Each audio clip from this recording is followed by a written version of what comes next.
एक कमरे का किराया, मेस का खाना और हर महीने घर से आने वाले पैसों का इंतजार। क्या यही एक एस्पिरेंट की पूरी दुनिया है? या इसके पीछे कुछ और भी है? स्वागत है आपका हमारे चैनल मेरी बात सुनो में। आज हम चर्चा करेंगे डार्क हॉर्स के छठे अध्याय की, जहां दोस्ती के बीच में करियर आने लगता है और जहां रातों की नींद उड़ने लगती है क्योंकि मंजिल अब करीब दिखने लगी है। अगर आप भी कभी इस दौर से गुजरे हैं तो आज का ये एपिसोड आपके लिए है। अध्याय 6। राय साहब, संतोष और मनोहर तीनों ने बत्रा पहुंच मिलन छोले भटूरे वाले के यहां नाश्ता किया। फिर तीनों बगल के ही टोनी प्रॉपर्टी के ऑफिस पहुंचे। प्रॉपर्टी डीलर से मतलब मुखर्जी नगर में रहने वाले उन बेरोजगार लोगों से था जो छात्रों को किराए के लिए लगने वाले अपने परिचितों के मकान का पता बताते थे। वे मकान मालिक से मकान की चाबी लेकर कमरा दिखाते थे और पसंद आ जाने पर बस इसी के एवज में छात्रों से तयशुदा मासिक किराए की 50% जितनी राशि अपने कमीशन के रूप में लेते थे। वास्तव में यह पेशा मुखर्जी नगर और आसपास इलाकों में चरम पर था और यह वहां के सबसे क्रूरतम धंधों में से एक था, जिसका शिकार छात्रों को होना ही पड़ता था। प्रॉपर्टी डीलर ने अपने लिए जो बैठने का स्थान बनाया था उसे वे लोग ऑफिस कहते थे। यह ऑफिस देखने में भारत सरकार के किसी भी आला ऑफिस से ज्यादा भारी भरकम और टक्कर लेने वाला होता था। रंग बिरंगे पर्दे, संगमरमर का फर्श, सोफा, झिलमिल, लाल पीली बत्तियां, बड़ी LED स्क्रीन जिसका रिमोट हमेशा डीलर के हाथ में होता था, 2 बेसिक फोन, 2 स्टाफ के साथ चाय और नाश्ते की भी व्यवस्था। इतना सब कुछ एक सामान्य डीलर के ऑफिस में होता था। तीनों अंदर पहुंचे तो टोनी डीलर एक भारी भरकम जिधर मन तिधर घूम जाने वाली चौदिशा गामिनी कुर्सी पर गंभीर मुद्रा में बैठा था। उसकी भाव भंगिमा से वह CBI का निदेशक लग रहा था और ये तीनों मित्र चतुर्थ वर्गीय कर्मचारी की तरह खड़े थे। आओ जी, बैठ जाओ। कितने लोग रहोगे? टोनी ने पहला सवाल पूछा। जी, एक के लिए चाहिए, मनोहर ने कहा। पूछा, किन्ने रहना है? टोनी ने एक साथ तीनों चेहरों को देखते हुए। जी, हमको चाहिए था कमरा। बोलते वक्त संतोष इतना नर्वस था जैसे UPSC के इंटरव्यू बोर्ड के सवाल का जवाब दे रहा हो। कहाँ से हो? टोनी ने अगला खोजी सवाल दागा। जी, बिहार भागलपुर से। संतोष ने संकोच और गर्व के मिश्रित भाल से कहा। बिहार? टोनी ने आवाज का टोन बढ़ाते हुए कहा। हाँ, बिहार। संतोष ने फिर कहा। यार, मुखर्जी नगर तो नहीं, गांधी विहार, इंदिरा विकास चलेगा? टोनी ने पूछा। हाँ, चलिए दिखा दीजिए, राय साहब ने कहा। दिखा दीजिए क्या यार, बात पक्की कर लो। साड़ी की दुकान तो है नहीं जो तुम्हें 20-30 देखनी है? टोनी ने रूखेपन से कहा। अंकल, आखिर रूम पसंद आएगा तब तो लेंगे, मनोहर ने कहा। अपना बजट बताओ।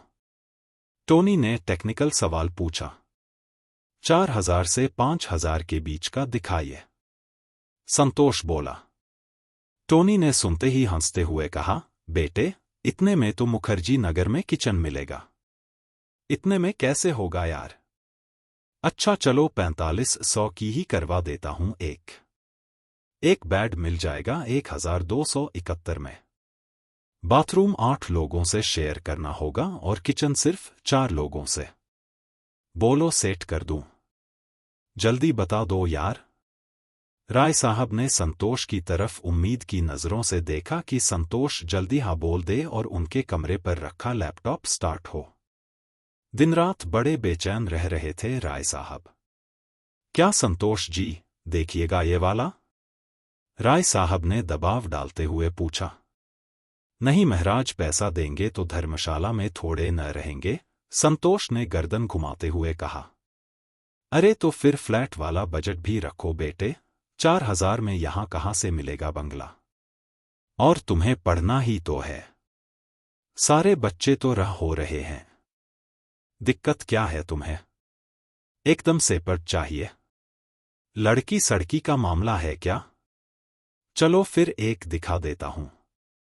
11,000 का है, 24 घंटे एंट्री। छोरी लाओ, दारू पियो, कोई गल नहीं। बोलो जल्दी, लेनी है? टोनी ने एकदम कमीनेपन वाले अंदाज में कहा। अंकल, हाँ सेपर चाहिए। माम बहन भी तो आती हैं कमरे पर। संतोष ने दांत पीसते हुए कहा। टोनी यह सुनकर झेंप गया। उसे अपनी बेहूदगी का अंदाजा हो गया था। वह समझ गया था बात लड़के को चुभ गई है। उसने तुरंत बात पलटते हुए कहा, वोटर आईडी है अभी? लाओ चलो एडवांस निकालो। एक 6500 का है इंदिरा विकास में।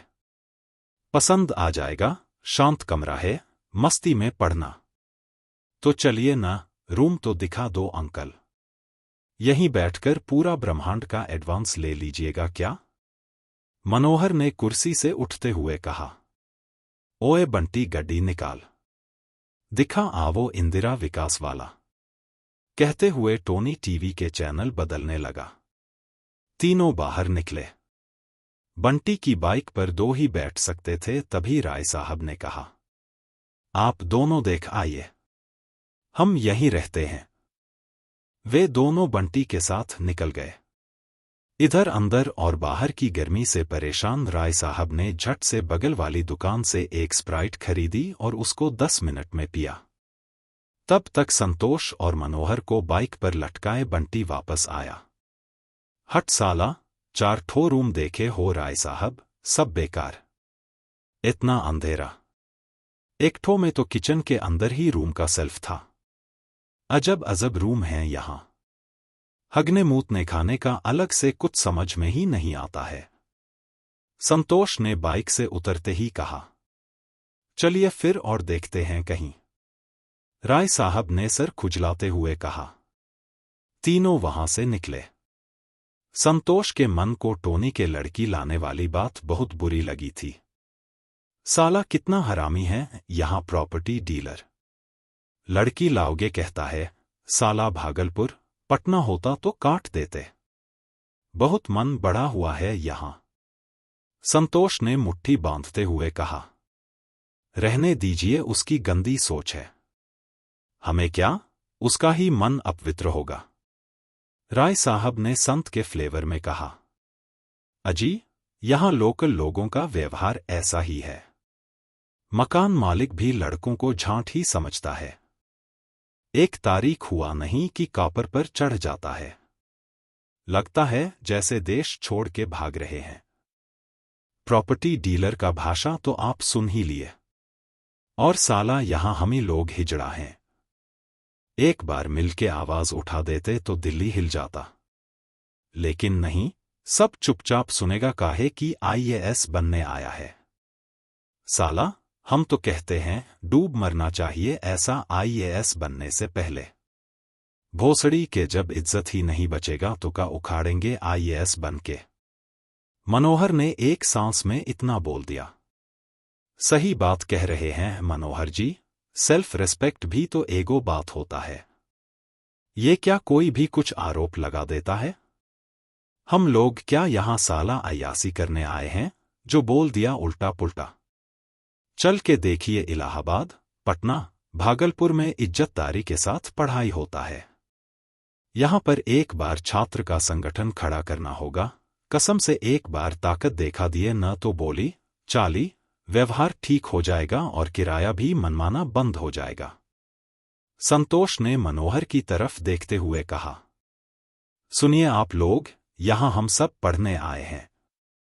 यहां कौन सा जिंदगी गुजारना है, जो समाज सुधारना जरूरी है। चुपचाप बैठ के पढ़ना है, सिलेक्शन लेना है और निकलना है। अपने लक्ष्य से भटकिए मत आप लोग। केतना से लड़िएगा, कोई एकता नहीं होगा यहां। सब पढ़ाई पर फोकस होइए। सब पढ़ने आए हैं, यहां राजनीति थोड़े न करना है। राय साहब ने खोखले जोश के साथ कहा। हाँ, निकलना है, निकलना है। वो तो हम समझ गए, पर निकल कहाँ पा रहे हैं? 5 साल से तो यहां बौख ही रहे हैं ना। पढ़ने तो आए हैं, पर पढ़ने ही में कोई नीचे उंगली करे तो क्या करिएगा राय साहब? चुपचाप ऐसे ही प्रवचन पे लिएगा? मनोहर ने चिढ़ते हुए कहा। कमरे पर रहिए, कोई वहां थोड़े न आता है बोलने। हम लोग छात्र हैं, केवल पढ़ना हमारा काम है। राय साहब बोले। कोई हमारी खड़े मार ले तब भी पढ़िए आप, ऐसन पढ़ाई। मनोहर ने तमतमाते हुए कहा। संतोष ने मामले को बढ़ता देख हस्तक्षेप करते हुए कहा। अच्छा, छोड़िए, भाड़ में जाए प्रॉपर्टी डीलर और मकान मालिक। ये बताइए, हम लोग कहाँ जा रहे हैं इधर? चलिए ना, आपके कमरे के लिए ही तो जा रहे हैं, वजीराबाद चल रहे हैं। राय साहब ने चेहरे पर बिना कोई भाव लाए हुए कहा। वो रुस्तम भाई साहब फिर फोन नहीं किए हो राय साहब? संतोष ने याद आने पर कहा। कौन? वो रुस्तम सिंह, वो नेतवा का भाई मेरे, कौन बकचोद के चक्कर में पड़े हैं। वो फर्जी के भौकाल टाइट किए रहता है। उसके छोटे चाचा एक बार इंटरव्यू दिए थे IAS का। चचवा के इंटरव्यू के फसल अपने काटता है। कहानी सुना सुना के किचाइन कर देता है महाराज। अपने एक बार उपाध्यक्षी का चुनाव लड़ा था इलाहाबाद में, बाद में शंभू सिंह हड़कायत नाम वापस ले लिया। उस बार शंभुवे सिंह जीते थे, हमारे परिचित ही हैं। मनोहर ने चलते चलते रुस्तम का संभव चरित्र चित्रण कर दिया था और शंभू सिंह से अपनी निकटता भी बता दी थी। ऐसा भी एकदम फालतूवे नहीं है, रुस्तम भाई 2 बार यूपी का मेंस भी लिखे हैं, लोगों का मदद करते रहते हैं। अब काम मुश्किल है तो क्या करें? अच्छा नेचर का है। राय साहब ने मनोहर की बात काटते हुए कहा। वे लोग अब रिंग रोड को पार करके वजीराबाद पहुंच चुके थे। तो ये था अध्याय 6। मुखर्जी नगर के इस समंदर में हर कोई अपनी नाव पार लगाने की कोशिश में है। कोई लहरों के साथ बह रहा है, तो कोई लहरों को काटने की जिद में है। पर अंत में जीतता वही है जो बीच मंझधार में हार नहीं मानता। आपको क्या लगता है, क्या नायक का यह संघर्ष उसे उसकी मंजिल तक ले जाएगा? अपनी राय कमेंट बॉक्स में जरूर साझा करें। मैं फिर मिलूंगा आपसे अगले अध्याय के साथ। तब तक देखते रहिए मेरी बात सुनो, क्योंकि आपकी और हमारी बातें ही हमें आगे बढ़ने का हौसला देती हैं।